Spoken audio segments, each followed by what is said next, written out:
What if a message meant for someone else found its way to the one person who needed it most?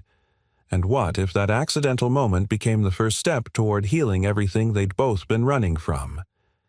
Before we begin this unforgettable journey of hope, quiet redemption, and a love that wasn't supposed to happen, don't forget to subscribe to the channel so you won't miss more stories that stay with you long after they end. Now, let's begin. Single Dad replied to a late text that wasn't for him, but the CEO said, "I was hoping you'd come." The text came in just before midnight. Tom Harding squinted at the flickering screen of his old phone, the glow casting sharp shadows across the cluttered table. He had just set down his wrench, wiped the grease from his hands, and was reaching for the lukewarm mug of coffee when the notification buzzed. His son, Noah, 10 years old and curled up on the old couch in the living room, stirred, but didn't wake. Tom glanced at him, then at the message. "I know I don't deserve forgiveness, but if you're still out there, I'll be at the place. I'll wait, no name, no context, just that." He blinked. Probably the wrong number. Happens all the time. He picked up the mug, sipped. Too bitter. He looked back at the phone. A part of him wanted to ignore it, delete it, forget it ever came through.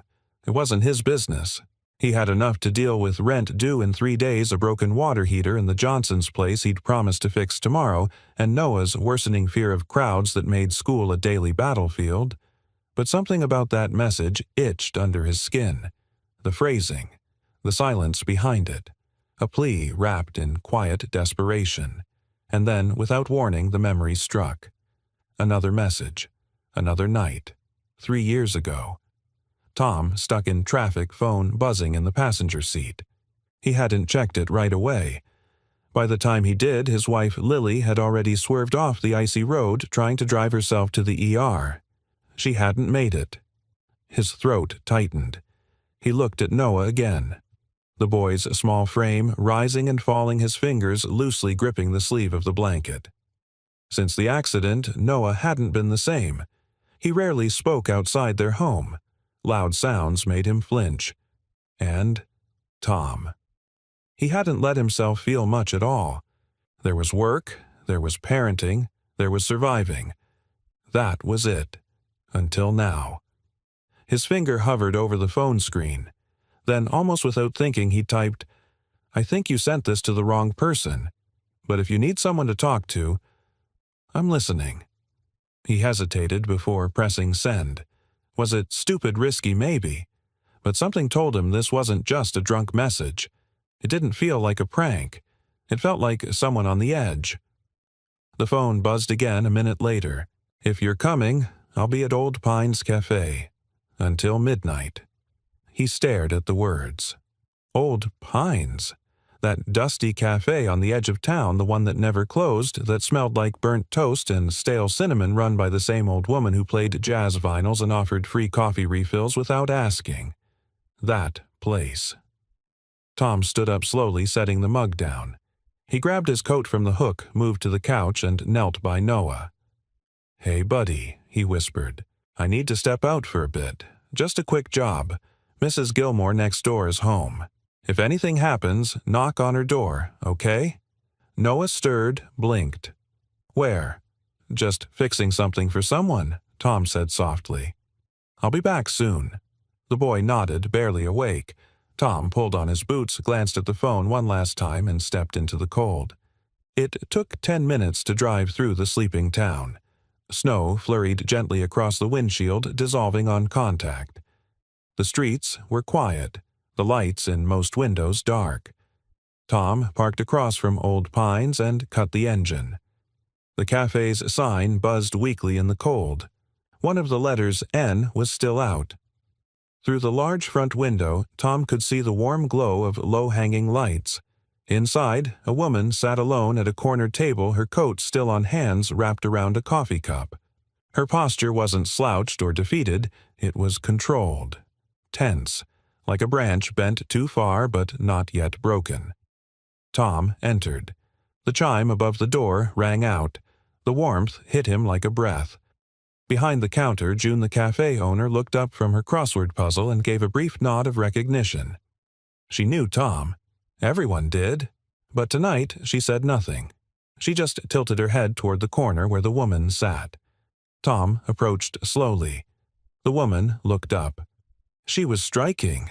Not in the glamorous, glossy way he sometimes saw in ads or billboards downtown, but in the kind of way that made you look twice like a photograph you couldn't stop thinking about. Sharp features, but tired eyes. Hair in a neat bun, lips pressed together tightly. She didn't look drunk. She looked braced. "You're not him," she said after a moment, eyes narrowing. "No," Tom replied, sliding into the seat across from her. "I'm not. But you messaged me." A pause. Then the faintest flicker of something across her face, surprise, maybe even disappointment. "I sent that message a year ago," she murmured more to herself than to him. "Saved it as a draft. Must have accidentally sent it now. It was never meant for you." "Well," Tom said, offering a slight smile, "maybe it found the right person anyway." She stared at him, then laughed short bitter but not entirely cold. "I'm Evelyn," she said, finally extending her hand. "Tom." They shook hands. Neither of them reached for their coffee. The silence between them wasn't uncomfortable, it was just there. Like something old and familiar, neither of them remembered how to name. Outside, the wind picked up. Inside, two strangers sat at a small table under yellow lights, each holding more weight in their hearts than their hands could carry. Neither said it, but both understood something had shifted. The message had gone astray. But somehow it had arrived exactly where it needed to. And midnight wasn't over yet. The wind outside howled like something restless. Inside Old Pines Cafe, the world felt paused, as if the hands of the clock were waiting for something more human than time to pass. Tom sat across from Evelyn, their cups untouched. Around them, the quiet hum of the cafe filled the air, the gentle clink of June rinsing mugs behind the counter, a soft jazz melody spilling from the old record player in the corner, and the occasional creak of the old wooden floor. It was Tom who broke the silence first. "You okay?" he asked softly. Evelyn looked at him, her expression unreadable. She had the kind of presence that made people sit straighter. Even now, in jeans and a gray wool coat, hair slightly disheveled from the wind, she carried herself like someone used to being in charge, but deeply, quietly exhausted. "No," she said. "But I'm better than I was an hour ago." Tom nodded slowly. He understood the kind of tired that didn't go away with sleep. Evelyn shifted in her seat, gaze falling to her hands still clasped around her coffee cup. It was stupid. The message. "I shouldn't have sent it." "You didn't," he replied gently. "You said it was a draft from a year ago." She let out a humorless breath. "That's the thing, Tom. I remember writing it. I'd just come out of a boardroom meeting and everyone was celebrating some $1 million contract. I went into the bathroom and cried so hard I tore my mascara into the seams of my sleeves." Tom remained quiet. "I wrote that message thinking I might send it to someone," she said, her voice catching. "But I never hit send. Or I didn't think I did. I saved it, closed the app, got in my car, went home, drank a bottle of wine, cried again, woke up, went back to work, and kept going. That's what you do, right? You keep going." He studied her. The CEO mask was slipping, but beneath it, was the real her.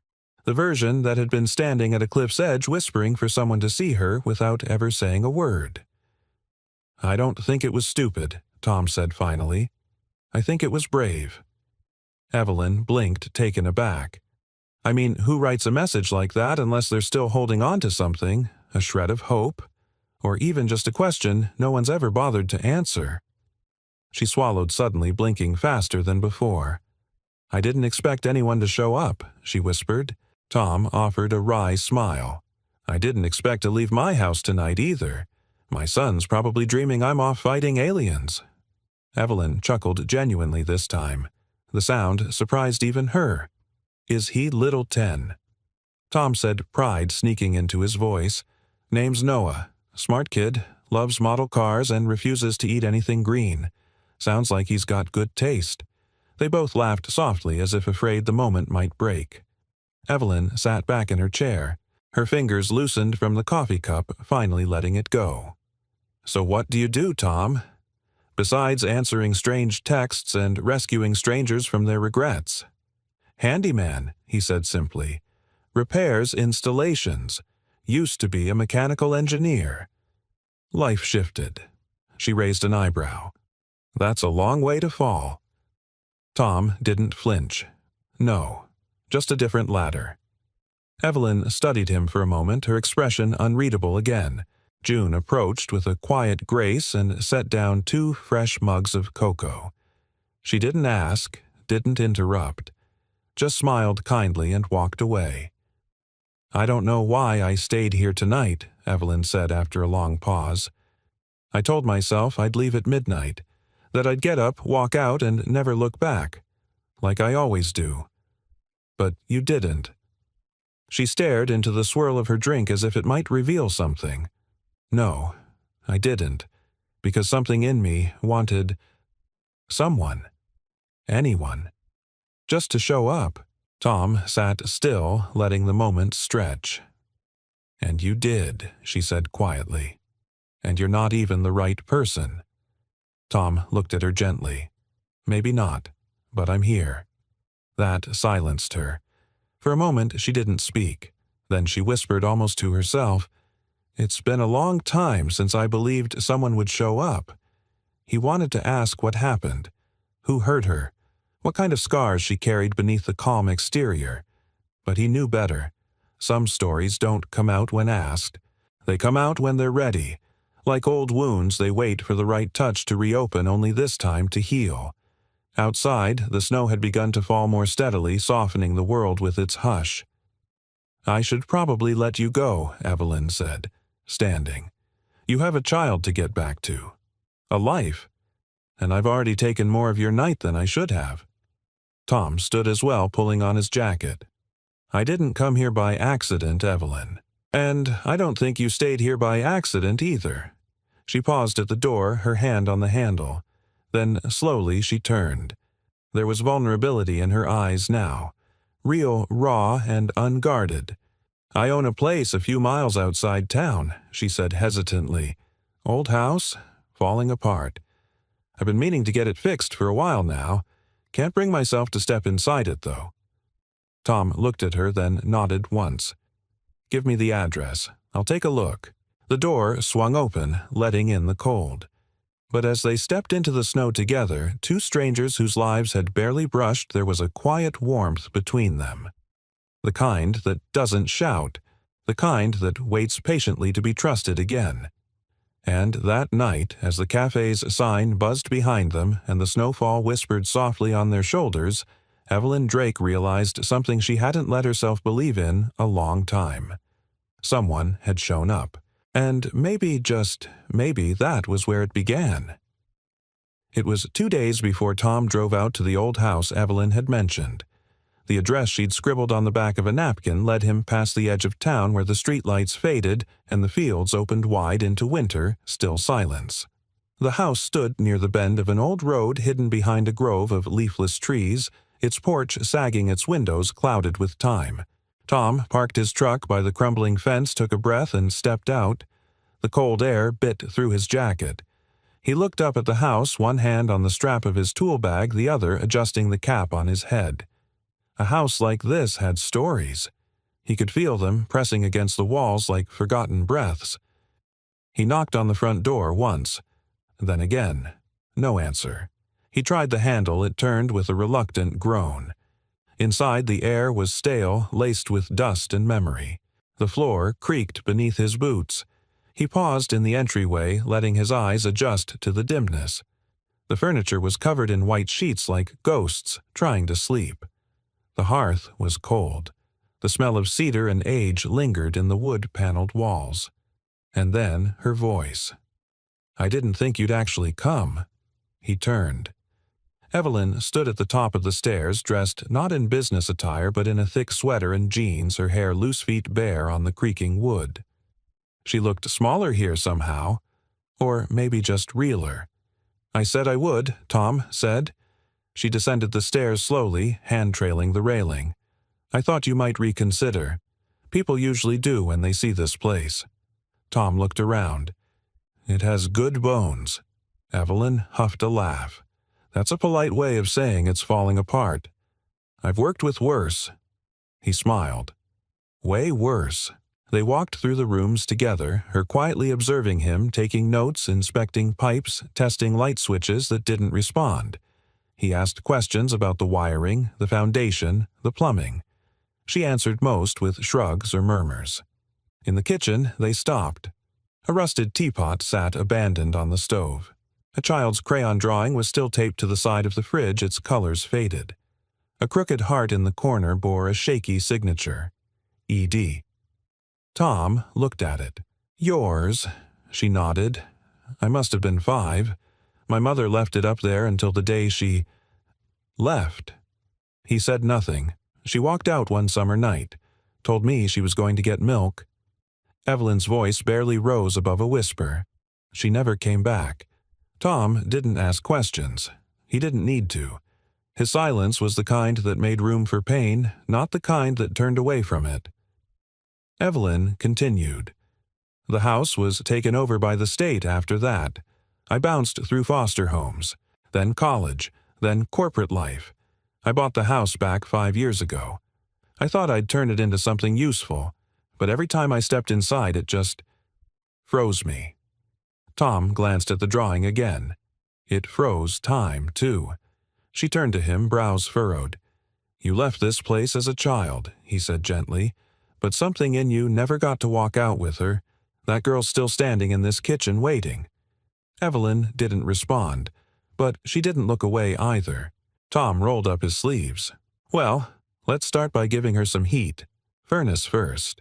By late afternoon, the old system groaned back to life, the radiators ticking with warmth. Dust danced in the light, streaming through cracked windows. Evelyn brought out instant coffee from a box she hadn't opened in years. They sat on the back steps overlooking a barren garden plot and the woods beyond. "You're different than I expected," she said. "Expected what I thought you'd be. Simpler, maybe. A quiet guy with a toolbox and no opinions." Tom grinned. "I have plenty of opinions. I just don't throw them around like nails." Evelyn smiled, but then her gaze turned distant. "I've spent my whole life building things. Skyscrapers, corporate teams, empires even.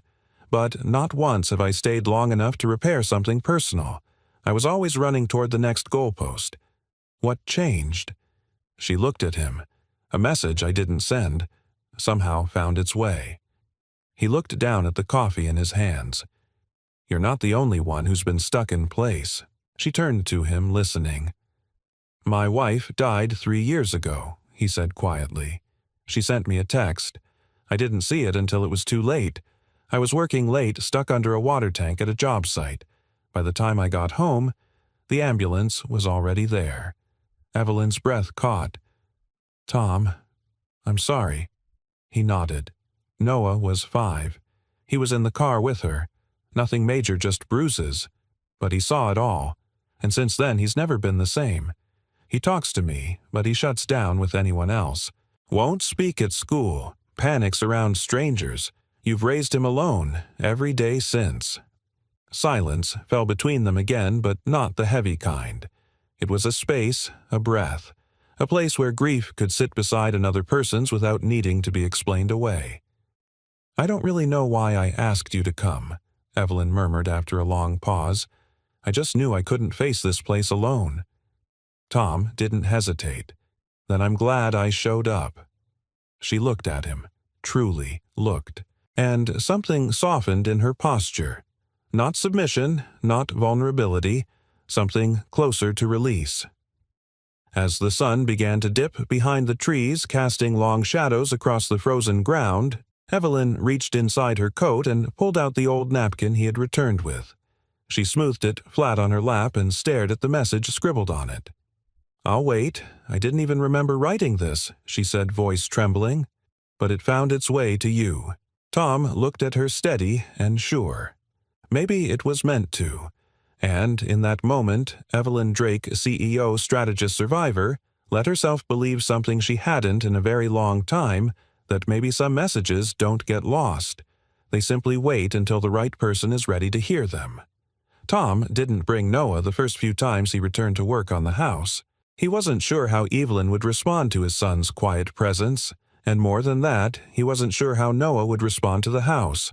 But one Saturday morning, after Tom caught him tracing tire marks in flour on the kitchen floor with a toy car, he paused.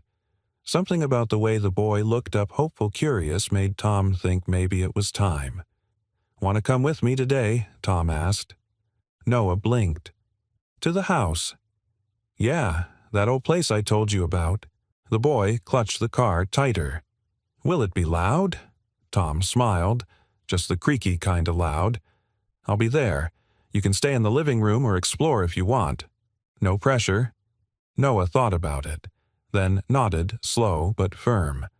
By midday, the sun had melted the frost off the grass, and Noah was bundled in his oversized jacket sitting on the living room floor of Evelyn's house wheels of his car gliding silently over the hardwood. Evelyn stood in the doorway watching him, arms crossed, not coldly, just cautious, like someone trying not to intrude on something delicate. "He doesn't talk much," Tom said, sanding down the frame of a door nearby. "I noticed," Evelyn replied quietly. "He used to." Wouldn't stop, Tom added with a soft smile. "But after the accident, it's like the words got trapped inside. We've been trying therapy, but strangers make him freeze." Evelyn nodded, still watching. "He doesn't seem afraid here." Tom glanced over. Noah had lined up 4 toy cars in a neat row, organizing them by color. He was humming softly, unaware that anyone was listening. "It's the quiet," Tom said. "Some spaces don't ask anything of you. This house, it's got silence, but not the heavy kind. The kind that lets you breathe." Evelyn's gaze shifted to the floorboards, the walls. "It wasn't always like that." Tom paused his sanding. "You've been remembering things, haven't you?" She hesitated, then said, "The kitchen used to smell like nutmeg. My mom loved to bake, but she'd only do it when my father was gone. It was like she saved joy for the times she felt safe." A pause. She was never really safe. Tom listened, eyes focused but quiet, giving her space. "One night I spilled milk all over the kitchen floor," Evelyn continued. "I was maybe 6. My father screamed so loud the windows rattled. My mom stepped in front of me, took the blame. She had this tiny scar on her cheek after that." Her voice dropped. "She never said how she got it?" Tom set his tools down. "You don't have to tell me this. I know," she said, voice barely audible. "But I want to. Because somehow this place is becoming less about what happened, and more about what might still be possible." In the corner, Noah stood up quietly and walked to the doorway holding his toy car. He looked at Evelyn. For a moment, she didn't move. Then he walked over, arm outstretched. Evelyn knelt slowly to his level. The boy placed the car in her palm. "He's giving it to you," Tom said gently. "That's a big deal." Evelyn looked at the little car, a faded red convertible with a missing door. It was old, battered, and clearly loved. "What's its name?" she asked. Noah hesitated, then whispered almost inaudibly, "Bolt." Evelyn looked up at Tom, eyes wide. "That's the first word he's said to someone else in months," Tom said, quietly stunned. She didn't say anything. She just looked back at the boy, and her face softened in a way Tom had never seen. Not in boardrooms, not at cafes, not in shadowed stairwells. "Bolt is fast," Noah said again, just barely louder. "But he doesn't race anymore. He's tired." Evelyn's throat tightened. Maybe Bolt needs a place to rest. Noah nodded. "Can he stay here?" Evelyn nodded slowly. "Of course." Tom stepped back, watching the scene unfold like a silent witness to something sacred. It wasn't just a child offering a toy. It was a child letting someone in. And it wasn't just Evelyn accepting it. It was Evelyn forgiving the house. Later that afternoon, while Tom worked in the basement replacing rusted pipes, Evelyn and Noah sat in the sunlit living room. She showed him a dusty box of old keys and buttons she'd found in a drawer. This one, she said, holding up a brass key, used to open the garden shed, but it never worked unless you jiggled it just right. Noah took it carefully, eyes wide. "Can we see?" She smiled. "Let's ask your dad." The shed out back hadn't been touched in over a decade. Tom pried the door open with a crowbar, and sunlight spilled into the musty interior. Tools, crates, an old rocking chair, and a few unopened boxes lined the walls. Evelyn pulled one down and opened it slowly. Inside were dozens of old photographs, faded Polaroids, a few drawings, a cracked ceramic mug with Atirawan. Mom in crooked letters. "I thought she left with nothing," Evelyn whispered. "But she left me." Tom moved to her side. "Maybe she hoped someday you'd come back." Evelyn picked up a photo, her age 7, missing 2 front teeth, holding a kitten with wild eyes. She sat down on the grass and showed it to Noah, who leaned in silently. "My mom's name was Claire," she said. She had the loudest laugh. It made the birds fly away. Noah looked at her and nodded once. "I like that name." The sun dipped lower, casting gold through the trees. Tom closed the shed doors as the breeze stirred the leaves. He looked at Evelyn and Noah sitting side by side in the grass, the boy rolling a second toy car toward her outstretched hand. Something was happening. Not dramatic, not fast, but deep, lasting. Evelyn was no longer just visiting the past. She was rebuilding it. One memory, one word, one child's trust at a time. And for the first time in years, Tom felt something stirring in his chest, too. Hope. The house was slowly coming back to life. A few weeks had passed since Tom first stepped into the creaking doorway. The furnace now hummed with quiet resolve, and the lights flickered a little less each day. Noah had begun visiting more often, carving out his own silent routines, lining up toy cars along the baseboard, sitting by the front window with a book he didn't read, sketching abstract patterns in the dust with his finger. And Evelyn. She, too, was changing, though she didn't quite realize it yet. She came earlier, stayed longer. She brought paint samples and measuring tape. On some days, she brought muffins from the cafe. She even started keeping a coat on a peg by the door. But there was one place she never went. The hallway upstairs was narrow and dim, lit only by a cracked skylight. At the far end stood a door-paint peeling brass knob, tarnished, a faint outline of fingerprints smudged around the frame. It had been her childhood room. She never mentioned it, never acknowledged it. If Tom ever caught her glancing that way, her shoulders would stiffen, her mouth harden. And so he left it alone, until one day Noah didn't. It was a quiet Wednesday afternoon. Tom was under the kitchen sink, replacing a valve, humming tunelessly to himself. Evelyn was outside, taking a call from her assistant, pacing the porch. She rarely brought work here anymore, but the call had been urgent. Inside, Noah wandered the upstairs hallway. He'd never been told not to.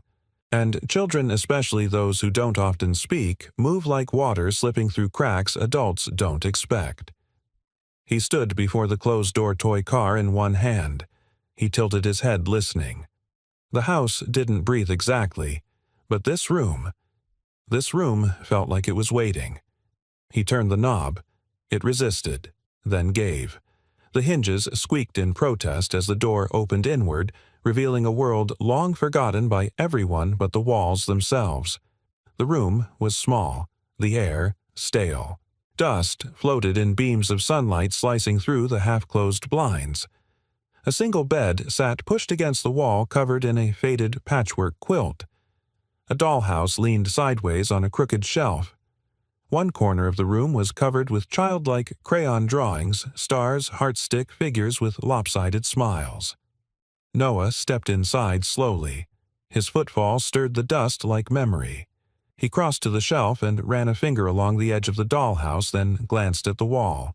One drawing in particular caught his attention, 2 figures holding hands under a tree, the words "Me and Mama" scrawled underneath in red crayon. Behind him, footsteps thundered up the stairs. Noah Evelyn's voice was sharper than it had ever been, laced with something raw. He turned as she appeared in the doorway, breath-short hand gripping the frame like it anchored her to the ground. "What are you doing?" she demanded. Noah shrank back slightly, clutching his toy. Tom appeared behind her brows, furrowed. "Everything okay?" Evelyn didn't answer. Her eyes were locked on the room. Her room, the drawings, the bed, the air. She took one step inside, then another. Noah handed her the toy car. She stared at it blankly, not understanding. "It's safe," he whispered. "I think it wants you to stay." Her breath caught. Tom moved beside her. He didn't mean to go in without asking. He was just exploring. Evelyn shook her head, but not in anger. "It's not that," she said, voice breaking. "It's just, I haven't seen this room in 30 years. Tom and Noah watched in silence as she stepped fully inside. Her hand brushed the quilt. Her fingers reached for the drawing on the wall. "I made this the day before she left," she whispered. "We spent all afternoon coloring. She braided my hair, made pancakes for dinner. It was the only day I remember feeling like maybe things could be okay." She turned to them, slowly, eyes shining. "I slept here alone that night. She never came back." Noah moved first. He walked to the bed, sat on the edge, and patted the space beside him. Evelyn hesitated. Then gently she sat down. Tom leaned on the doorframe, watching with quiet reverence. Evelyn exhaled shakily and looked around. "It's strange. I built an empire so I'd never feel powerless again, and yet this room, this one little room, has always held me hostage." Tom stepped inside. "You're not that little girl anymore. You came back. You're here now." She nodded slowly. "And I'm not alone." They sat in silence for a long moment, 3 people in the middle of a room frozen in time, each with pieces missing, each slowly, carefully rebuilding. After a while, Evelyn stood and crossed to the window. She opened the blinds, letting sunlight flood the space. The dust swirled like confetti in the air. "I want to keep this room," she said quietly. "Exactly like this." Tom tilted his head. "You sure?" She nodded. "I need it. Not as a shrine, but as a promise." "To what?" "To never leave the child inside me behind again." Tom didn't respond. He didn't need to. Noah walked over, leaned against her leg, and looked up. She rested a hand on his shoulder. And, just like that, something shifted. The room that had held abandonment, fear, and silence now held comfort, connection, and the first fragile threads of healing. Downstairs, the furnace kicked on its steady rhythm, echoing through the floors like a heartbeat. And upstairs, Evelyn Drake, who had spent her life avoiding the past, let it breathe again. Not to relive it, but to reclaim it. It was a rainy morning when Tom found the folder. He hadn't meant to. He was in the small downstairs office Evelyn had begun clearing out the week before, a room that had once belonged to her father, now a tomb of rusted file cabinets and water-stained ledgers. She'd asked him to fix the warped floorboards near the window, and while moving an old desk, the back panel gave way with a sigh and a folder slipped loose, wedged deep in the cavity. It was unmarked. Tom hesitated, then opened it. Inside were contracts, dozens of them. Real estate deals, signed leases, transfer agreements. One in particular caught his eye, bold lettered at the top, Acquisition Authorization, Bradley Industrial Plant. His heart stopped. He read further. A familiar address, familiar signatures. And there it was, Evelyn Drake, her name in neat ink printed beneath a digital signature. The plant where he had worked for 10 years. The one that shut down without warning, laying off over 80 workers, including him. Where they'd packed up his toolbox like it meant nothing, and sent him home the same day his son was diagnosed with trauma-related anxiety. The paper trembled slightly in his hand. He had assumed naively, maybe, that Evelyn had no idea, that she was a distant figurehead disconnected from the hard-edged decisions made by those beneath her. But here it was. Her signature. Her call. He heard the front door open. Her voice echoed lightly from the hallway. "Tom." I brought sandwiches from the deli. Thought you might be hungry. He folded the folder closed, placed it on the desk, and stood, pulse still hammering. Evelyn stepped into the doorway, cheeks flushed from the cold. Her smile faded the moment she saw his face.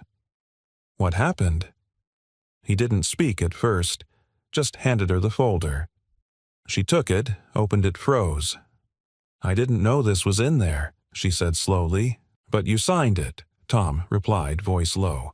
Her lips parted. Yes, Tom. I didn't realize. He stepped back, jaw tight. You didn't realize what that 80 people lost their jobs, that you greenlit the closure of one of the last local manufacturing sites in the county. Her face drained of color. I receive hundreds of contracts a month. I was told it was an underperforming asset. There was no detail in the brief. I trusted my regional VP to do the hard part for you, he cut in. Evelyn flinched. I didn't know you worked there. That's the point, he said. You never asked. You never looked past the paperwork. Silence hung thick between them. Tom exhaled, voice shaking. I lost everything that year. My job, my insurance, my ability to keep Noah in therapy. I couldn't even afford to get our car fixed when winter came. I'm so sorry, she whispered. He looked at her. Really looked. The woman who had come undone in the kitchen of her childhood home, who had knelt beside his son without hesitation, who had slowly, unknowingly begun stitching his world back together. And yet, she had also been the one to tear it apart. I need to get some air, he said. He didn't slam the door, but the sound of it closing behind him landed like a thunderclap in her chest. Outside, rain drummed against the earth, washing away the last of the morning's frost. Tom stood beneath the porch overhang, arms crossed, heart in freefall.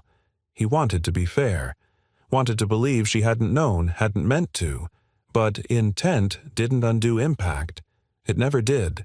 Inside, Evelyn sat down heavily on the edge of the chair folder in her lap. Her mind spiraled. She remembered that quarter, the pressure to increase margins, the board's relentless pursuit of shareholder satisfaction. She'd delegated that region to a junior VP because her time was being pulled into a multi-million-dollar downtown expansion.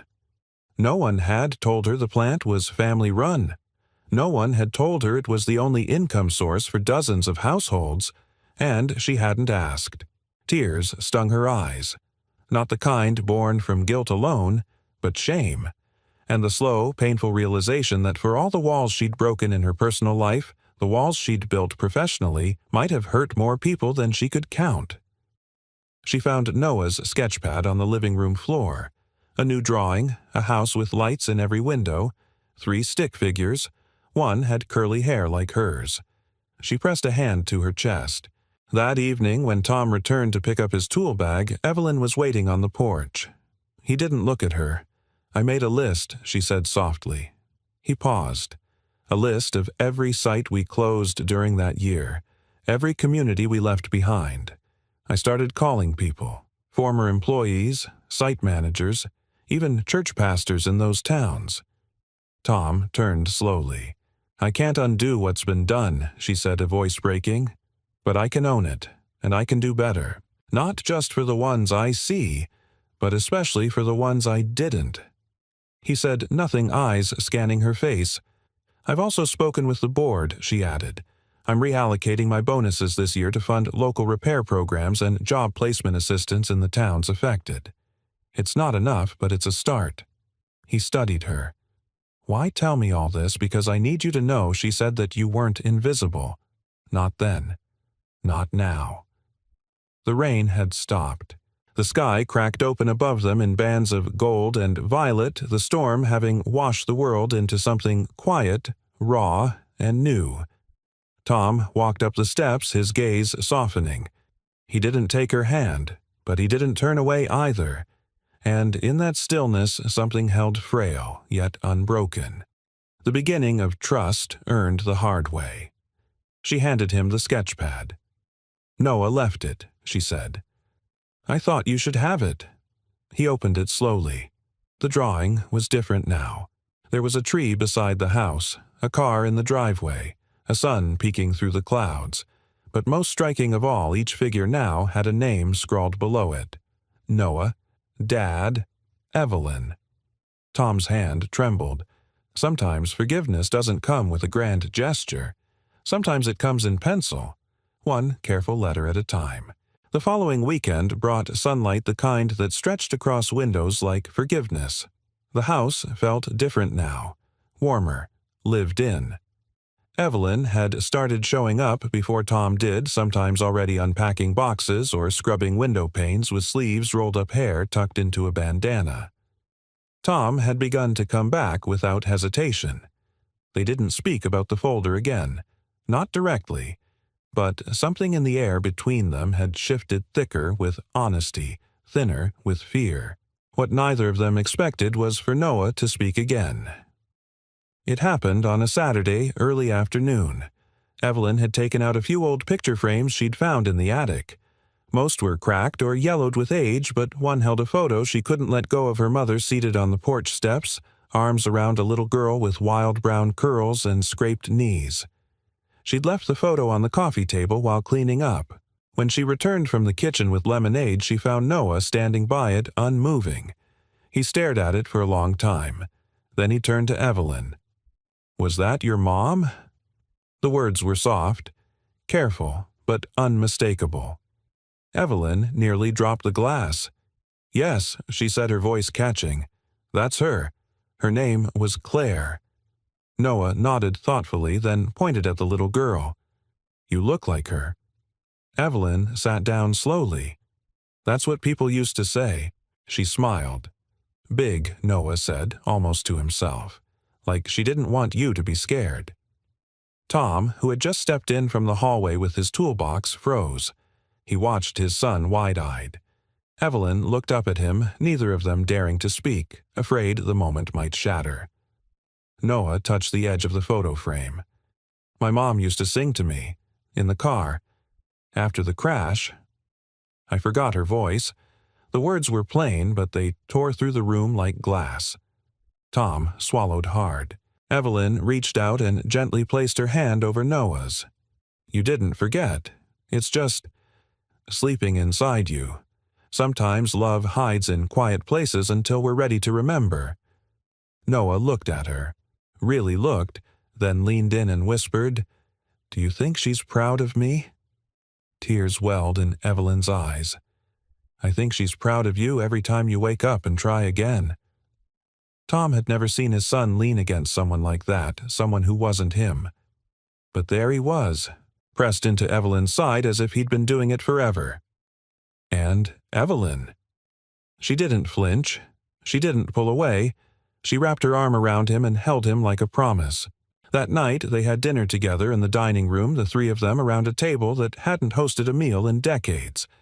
Evelyn lit 2 candles. Tom brought chili in a crock pot. Noah set the table in precise little rows, placing spoons like treasures. "Do you want me to say grace?" he asked at one point, then added quickly, "Even if I don't know how to do it?" Like church, Evelyn smiled. "Maybe you can just say what you're thankful for." Noah thought for a moment. "I'm thankful for chili, and the tree out back, and that Bolt got his wheel fixed." Tom smirked. "Anything else?" The boy looked down at his lap, then up again. "I'm thankful for Evelyn." There was silence. Evelyn blinked hard, then reached across the table and squeezed his hand. "I'm thankful for you too, Noah." Tom didn't speak. He just looked at them, 2 people who had never been meant to cross paths yet somehow found each other in a house full of old echoes. Later that evening, after Noah had fallen asleep on the couch, Evelyn sat on the porch with Tom. A blanket draped over both their shoulders, mugs of tea cradled between their hands. "He's healing," Evelyn said quietly. "So are you." She glanced at him. "It's strange, isn't it? How someone so small can carry so much and still forgive without even being asked to." Tom's voice was low. "He doesn't know how to hate. He never learned. I think that's what saved him." Evelyn stared out at the trees swaying in the dusk. "I spent years building walls so no one could reach me. I thought power meant protection. I thought strength meant staying alone. And now she leaned her head against his shoulder. Now I think maybe strength is letting someone sit next to you when the storm hits. Tom didn't move. He just breathed her in. A breeze stirred the wind chimes above them. Evelyn closed her eyes. "You know," she said after a pause, "my mother used to sit right here. At night, when my father was out, she'd hold my hand and tell me there was more than this town, more than this pain. I never believed her. But she was right," Tom said. Evelyn opened her eyes. "I want this place to mean something again. It already does. No, I mean, for others.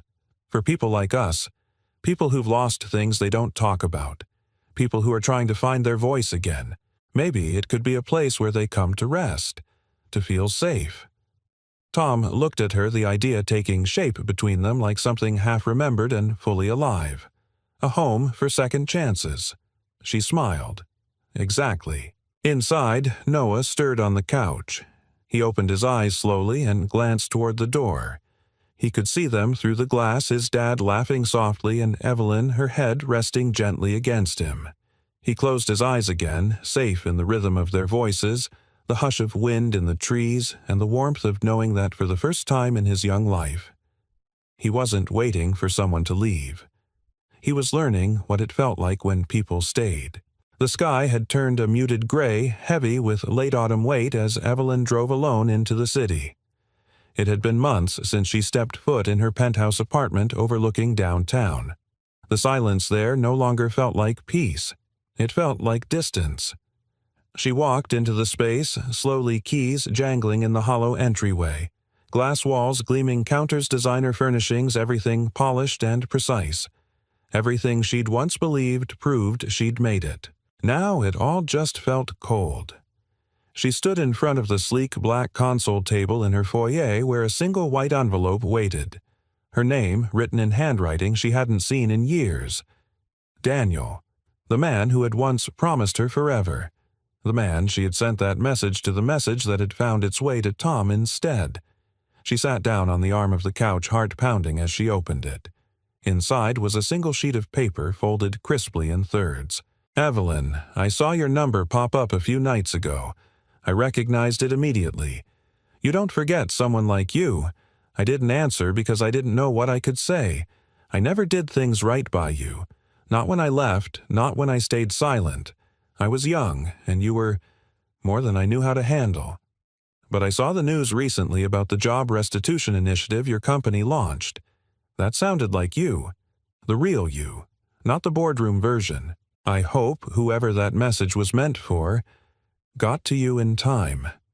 Evelyn sat frozen, the paper trembling in her hands. A strange calmness settled over her, not closure exactly, but confirmation. The man she'd waited for, written for, ached for, had read her words. And still didn't come. But maybe that was the gift. She folded the letter and placed it back in the envelope. Then she walked to the window and looked out over the city that had once made her feel invincible. It had taken losing her footing, her certainty, and her illusion of control to realize something far more important. She had been waiting for the wrong person. That night she returned to the house. Tom was already there, working on the deck. Noah sat at the table inside, drawing with deep concentration, his tongue slightly between his teeth in that way kids always seem to do when they're focused. Evelyn stepped up onto the porch. Tom glanced up. "You okay?" She held up the envelope. I finally heard from him. He straightened. "The one you wrote the message to." She nodded, then tore the letter in two, calmly without ceremony, and tossed it into the nearby trash bin. Tom said nothing, watching her closely. "It felt like the last page of a book I stopped reading a long time ago," she said. "And now, I don't need to reread it." Tom leaned against the post. "So, what happens next?" Evelyn walked to the railing and looked out at the quiet field beyond the house. The sky was streaked with lavender and rose. She took a breath, long and full. "I want to open the house." Tom raised an eyebrow. "You mean, I want it to be a place where people can come to heal. Single parents, foster youth, people like us, who didn't get the perfect start but still have so much to give. He studied her, this woman who had once lived in penthouses and private jets, now barefoot on a weathered porch planning a sanctuary from scratch. "You're serious?" She turned to him, eyes steady. Dead serious. A soft voice floated from the screen door behind them. "I can help." Noah stood in the doorway holding his latest drawing. He walked over and handed it to Evelyn. It was the house again this time, with string lights across the porch and small figures standing out front. One held a suitcase. One wore glasses. One looked just like Noah. Evelyn looked at the picture. "Who are they, people who need us?" Noah said. She crouched to his level. "And who are we?" He pointed to the figures at the center of the picture. "We're the ones who stayed." Evelyn pulled him into a hug, the kind you don't even realize you need until someone gives it to you. The next morning, Evelyn walked through every room of the house with a yellow notepad making lists. New beds, fresh linens, a repaired roof, wheelchair access for the back entrance. She made calls, sent emails. Tom watched from the workshop window, marveling at the quiet ferocity in her step, like someone reclaiming more than just a building. Reclaiming purpose. Later that day, she handed Tom the notepad. He whistled. "You don't think small." Never have she said smiling. "But I do think local." Together, they planned. Each room became a chapter in something new, a shared kitchen, a reading nook for children, a small garden for hands that needed to grow something. The town caught wind of it quickly. Some were skeptical, an old CEO turning her family's haunted house into a refuge. But others remembered the plant closure fund, the apology letters, the phone calls. And most remembered how Evelyn's mother Claire used to hand out cookies to kids on bicycles from that very porch. History, it seemed, had waited patiently for a rewrite. That evening, Evelyn sat in the room that once held her childhood nightmares. The walls had been cleaned but not painted. She wanted the crayon drawings to stay. They were part of the story. Tom entered with 2 mugs of tea. He didn't say anything at first, just handed her one and sat beside her. She looked at the wall. "I used to think that little girl in those drawings was abandoned." Tom looked over. And now, she smiled, tears in her voice, but not in her eyes. "Now, I think she was just waiting to be found." They sat in silence, their shoulders touching the room, no longer dark. Outside, a single light on the porch flickered on. Inside, Evelyn Drake, who had once sent a message into the void and never received an answer, was now writing a new one every day. Not to someone far away, but to the ones who were finally finding their way home. The town meeting hall hadn't changed in decades, rows of folding chairs that creaked when you shifted wood-paneled walls darkened by time, and a coffee station that brewed more nostalgia than caffeine. Evelyn stood at the front of the room, her palms lightly pressed to the podium. Behind her, a faded map of the county was pinned to the corkboard, and beside it, projected onto a small screen, was a simple sketch her house surrounded by garden beds, small cottages, and a community room drawn in pencil and hope. She glanced at the familiar faces, gathered local business owners, a school principal, a retired firefighter, and a few neighbors who'd known her mother Claire. Among them sat Tom, his arms crossed over his chest, quiet but steady. Noah sat beside him, swinging his legs, the drawing he'd made now printed on the flyer in everyone's hands. Evelyn cleared her throat. "I'm not here as the CEO of anything," she began, her voice clear but gentle. "I'm here as someone who left this town a long time ago, and finally came home." There was a hush in the room, soft but leaning forward. She took a breath. "Some of you knew my mother. She was complicated. Life wasn't easy inside that house, and for years I thought the only way to survive was to escape. And I did. I built companies, I made money, I got good at winning. A pause, but I forgot how to stay. Someone shifted in the third row, but no one spoke. I came back to the house thinking I might tear it down. But instead, I found something I never expected: grace in its rawest form. A single dad who showed up because of a message I never meant to send. A boy who gave me his toy car and his trust. and a town that, despite everything, still remembers my mother's laugh. A quiet ripple moved through the audience. Evelyn gestured to the projection behind her. This is the Quiet House Project. It's not a nonprofit or a business. It's a promise. We want to open the doors to people like me, like Tom. People who've been through something and need a place to catch their breath. Parents trying to rebuild. Kids who've slipped through cracks. We'll offer temporary stays, job resources therapy, and maybe a little hope. She hesitated before her next words. But for that, I need the town's blessing. I need a zoning variance. Technically, the house is still residential, and a project like this, it scares the paperwork. But I think it could save people, like it saved me. Silence. Then a hand went up. Old Mrs. Willoughby, who'd lived 2 blocks from Claire Drake until the day she died, stood slowly. Her voice was raspy with age, but clear. I remember your mother. She used to sit on her porch and hum Patsy Cline while peeling apples. She brought soup to my house when my husband broke his hip, and she always had too much sadness in her eyes. But she loved you, Evelyn. That much was always clear. Evelyn blinked hard. Mrs. Willoughby nodded. If you want to honor her and help others find a soft place to land, I say yes. A murmur of agreement followed. The principal stood next. We've had 3 students this year alone placed in emergency shelters hours away. A resource like this close to home would be a godsend. Tom didn't speak. He didn't need to. His quiet presence was a pillar. But when he reached over and rested a hand on Evelyn's lower back, grounding her, she felt the truth more than any word. The town voted. Unanimous. The house would become the Quiet House. They celebrated with lemonade and cookies afterward on folding tables just outside the building. Noah showed off his drawings. Tom fielded questions from curious neighbors about plumbing codes and heating plans. Evelyn stood in the grass arm's folded wind, catching her hair, letting it fall freely for once. June, the cafe owner, approached with 2 paper cups and handed one to Evelyn.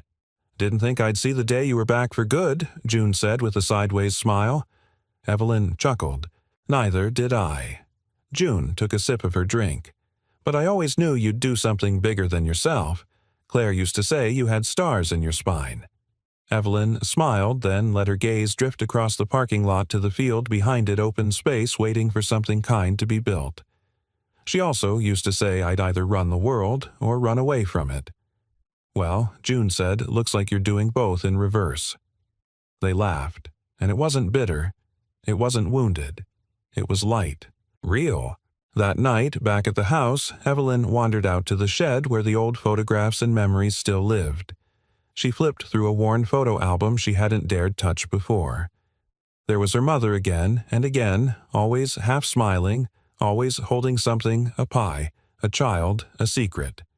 One picture made her stop.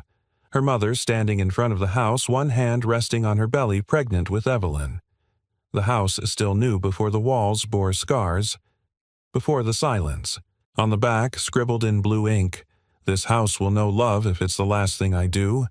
Evelyn pressed the photo to her chest and whispered, "It will." Later, as she sat on the porch with Tom Noah asleep inside, wind chimes clinking gently above them, she leaned her head on his shoulder. "You think people will come?" she asked. Tom didn't hesitate. "They already are. Starting with you." She looked out at the darkness full of stars.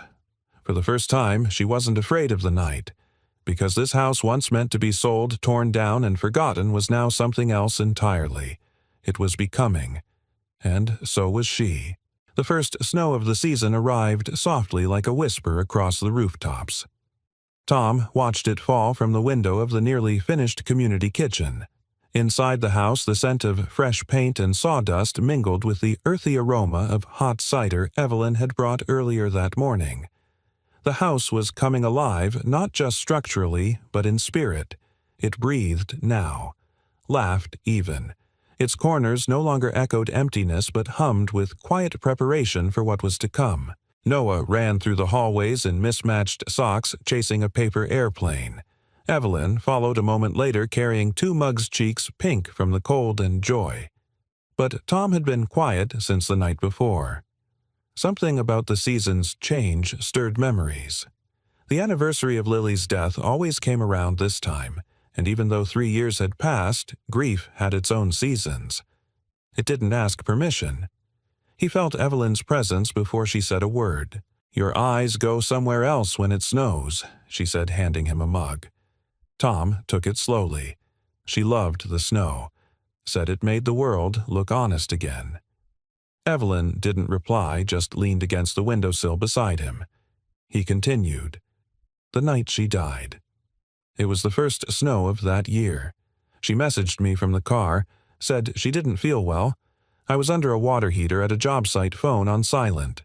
I didn't check the text until 40 minutes later. A beat passed. She was already gone when I called back. Ran off the road into a tree. Noah was in the back seat." Evelyn closed her eyes, her throat tightening. "She was everything good I ever had," Tom whispered. "And for a long time I thought the universe was punishing me for not being enough, for not being fast enough." Evelyn turned to him. "You were surviving. Sometimes that's all we can do." He looked at her, the edges of his pain softening just a little. "You think? If I'd answered, she'd still be here." She paused, searching for the truest answer. "I think she already knew you were everything she needed, whether you saw the message or not." Tom exhaled, deep and slow. Snow tapped gently against the glass. "I got your message," he said finally. Evelyn furrowed her brow. "That night, the one you didn't mean to send, I wasn't the one it was for, but it found me anyway. And maybe it wasn't just about you being saved. Maybe it was about me, too." She blinked, eyes glassy. "Tom, you showed up," he said simply, "in the middle of your own mess. You stayed, and you let me stay too." The warmth between them was no longer tentative. It was rooted, steady. Not passion exploding in a fire, but the quiet kind that doesn't burn out. That evening, Evelyn returned to the cafe for the first time since that night. She sat at the same corner table under the same pendant light that buzzed faintly like an old memory. June brought her tea without asking. "You're glowing," June said with a smile. "Looks good on you." Evelyn chuckled. "Feels unfamiliar, like wearing shoes that finally fit." She pulled a card from her coat pocket. On it were hand-lettered words. "You're invited to the quiet house. A place for rest, repair, and rediscovery." She placed it on the table, sliding it toward June. "You were the first person who showed me kindness in this town when I was young," Evelyn said. "Now I want this house to do the same for others." June touched the card, nodded slowly. "Your mother would have wept if she saw this." Evelyn's breath caught. "You think so? She wanted better for you, even when she couldn't give it herself." They sat in silence, sipping tea as the world outside blurred with snow and headlights. Then Evelyn reached into her bag and took out her phone. Her fingers hovered over the screen. She opened the old message thread, the one that had accidentally been sent months ago. Still there. Still unsent by her own hand, as if the universe had whispered it forward on her behalf. This time she typed something new. "I sent a message into the world," the wrong person answered. Or maybe the right one. She paused, then deleted it. Instead, she stood, placed her coat over her arm, and left a different note on the napkin beneath her tea. "If you ever come looking, don't. I'm not waiting at the cafe anymore. I've gone home." She stepped out into the night, the bell above the door ringing behind her like closure. Back at the house, Tom was tucking Noah into bed. The boy had drawn a new sign for the front gate in crayon and tape. "Welcome to the quiet house. Kind people inside." As Tom pulled the blanket over him, Noah whispered, "Are we going to stay here forever?" Tom paused, brushing a hand through his son's hair. "If it feels like home. Maybe we already are." Evelyn stepped through the door just as the clock struck midnight. Her boots dusted in snow, her cheeks flushed but her eyes bright and calm. Tom met her in the hallway. No words, just a look. She smiled and placed something in his hand. It was the torn napkin from the cafe. On the back, in her handwriting, "I'm not waiting anymore. I'm building something worth staying for."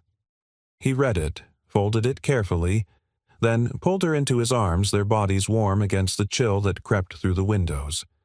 Outside, snow blanketed the steps. Inside, love settled without pretense, without fear. And somewhere in the town, maybe someone still wandered into cafes looking for someone who never showed. But Evelyn. She had stopped looking. Because sometimes healing doesn't arrive through the door. Sometimes it's already in the room, hammering a nail, fixing a leak, helping a boy find his voice again. And staying. Always staying. Spring arrived like a slow exhale. At first, it crept in, quietly melting the last of the snow from the window ledges, coaxing crocuses out of the ground beside the porch, stirring birdsong back into the trees that had stood silent all winter. Evelyn stood at the kitchen window of the newly opened quiet house watching a boy in a yellow raincoat plant a tomato seedling beside Noah, who gave instructions in gestures more than words. There were 3 families staying in the house now. Each had their own story. A young mother fleeing a controlling relationship. A Vietnam vet raising his granddaughter. A teenager transitioning out of foster care. No one was perfect, but every day something bloomed. Evelyn sipped her tea and smiled to herself.